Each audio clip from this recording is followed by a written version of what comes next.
Outro assunto que também está gerando alguma repercussão, cada vez maior, diga-se,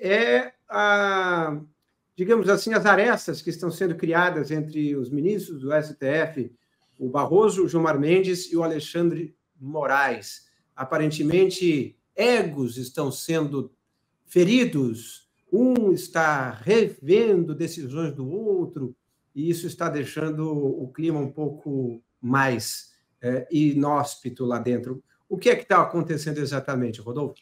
A Folha de São Paulo publicou uma reportagem hoje, né, dando alguns bastidores de alguns casos bem diversos, assim. Um caso não tem a ver com o outro, mas o que a reportagem indica, né, com bastidores, é de que esses dois ministros mais dispostos hoje no STF, tem dois ministros mais ativos, exatamente, que são o Gilmar Mendes, que há anos, e o Alexandre de Moraes, que se tornou nos últimos anos, né? Se tornaram os dois ministros, assim, protagonistas, né? Eles estão, o Moraes, porque está chefiando, né, comandando vários inquéritos de apelo popular, né? Fake news, milícias digitais, todos eles praticamente têm a ver com um confronto, né, ou investigação com bolsonaristas, né, aliados e partidários do ex-presidente Jair Bolsonaro. Então, ele ganhou essa proeminência, inclusive no TSE também, né, ele teve um desempenho de destaque na última eleição, Alexandre de Moraes, enquanto presidente do TSE, não só por causa de bloqueio de conta de rede social, investigações sobre essas alegações de que a urna eletrônica não é confiável. Então, ele foi ganhando realmente assim, um protagonismo muito grande. Hoje ele é o rosto do STF, né? E o Gilmar não é o rosto, mas é a cabeça, né? O Gilmar está sempre colocado como protagonista em decisões do STF. E aí, o que aconteceu agora, que essa reportagem da Folha expôs aí, né?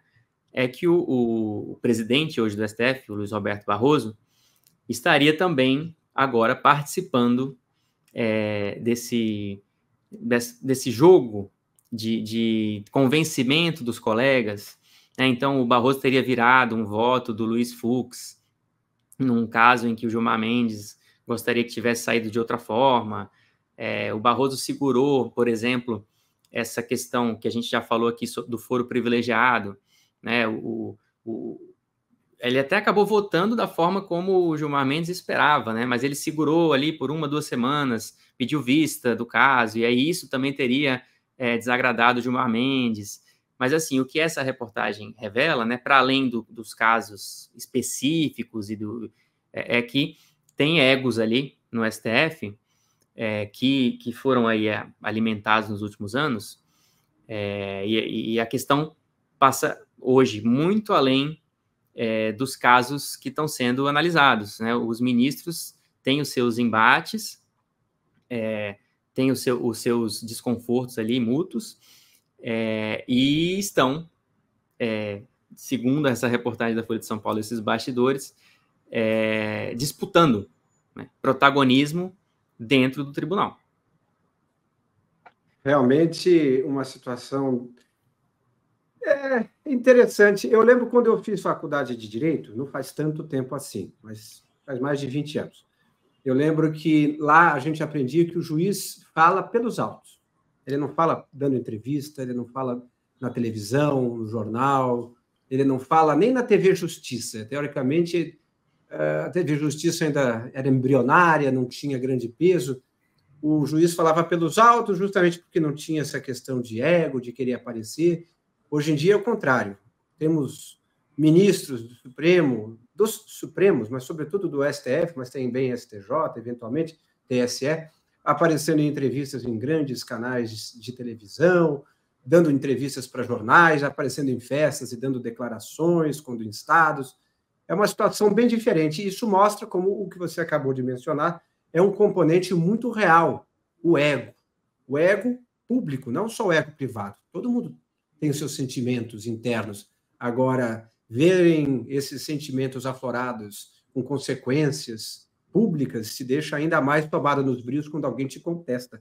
E aí temos essa situação, né, Rodolfo? Eu lembro, Inácio, assim, depois que a TV Justiça, acho que quando completou 10 anos, que a TV Justiça estava no ar e tal, e aí a gente fez reportagens, né, eu estava em outro veículo, a gente foi apurar e tal, e aí tinha essa impressão, né, assim, melhorou do ponto de vista de a população poder acompanhar, saber o que está acontecendo, saber como se faz, né, como eles votam. Então tem um elemento de transparência que é importante, porque, de fato, a gente consegue ver decisões, e agora a gente sente falta quando não tem, né? Então, por exemplo, nos julgamentos dos réus do 8 de janeiro, os primeiros 3 réus, né, a gente acompanhou intensamente o julgamento, teve o desembargador Sebastião Coelho, que desafiou os ministros, falou que eles são os mais odiados do país.